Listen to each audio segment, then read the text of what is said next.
n'ubu akazi cyangwa ko uvuye mu ntara birangaye bikwita bibodaboda birarenze ariko barakama kibi ni icyiza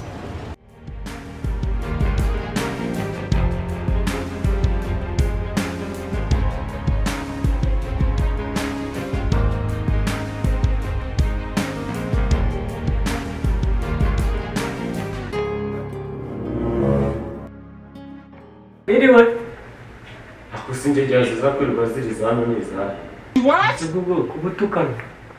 jewe mba mfite amatsiko ko shanga bungu mutwiriwe Iriwe ni njyewe na sose yego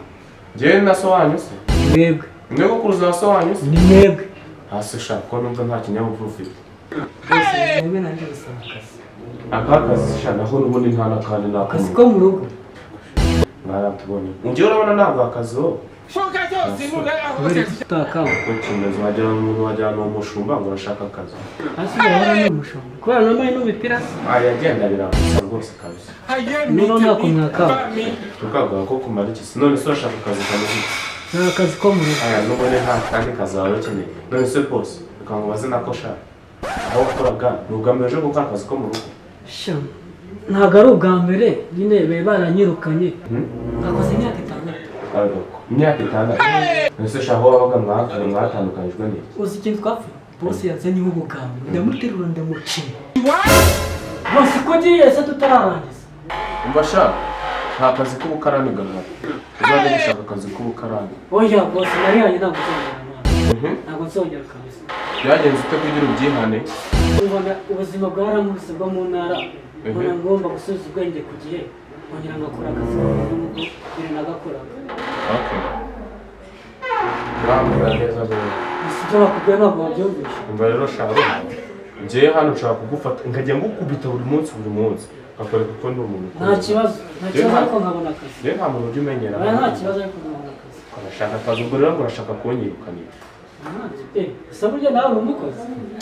umva njyewe ndi umukozi nkaba nari nzi no kuvuga ubugabo bw'abagazima zakwesa zahuye rero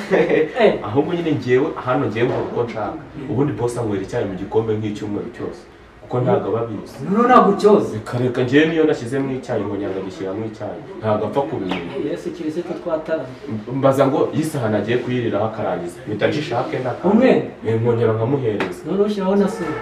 boss wanjye nta n'ikintu na gito aba yitayeho none se tureke amagambo none se nara cyane abana ariko se urumva agiye nakitesha ako kazi ngiye nk'akaguha ngataha se mani akusha nta rukundo mfitiye mani ntabwo ngira vuba vuba ugenda mani rero wanjye tukakakora turi bane akakuntu kimeze ngiye dukorane njye nawe n'abadabagiye ukareka nigendere ugenda ujya he niba munye uragenda se nabo urabumva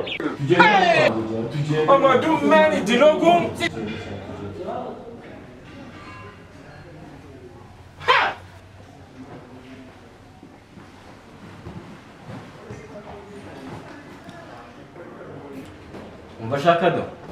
mugaruke ni njyewe se bose oya mwese ni mugaruke ntabwo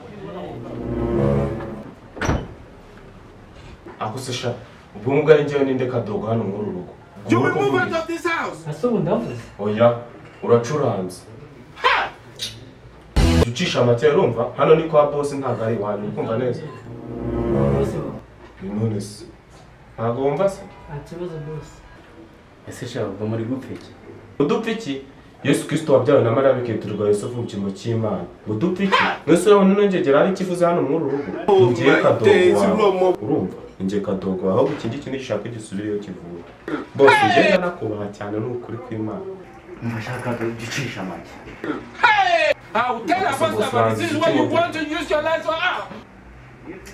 ndashaka fata iyi myenda n'ibi bibage by'ibihugu umuherekeza agenda Jesus is Lord. ndagatsindiye turahita tuvugana ntari ngiye se nagenda batampembye n'imishahara yanjye yose ese ko boss avuze bigeze bampemba se nta hantu ngiye nshobora kujya boss amafaranga yose mwari mundimo uzayamuhereza tonto uzagira akazi keza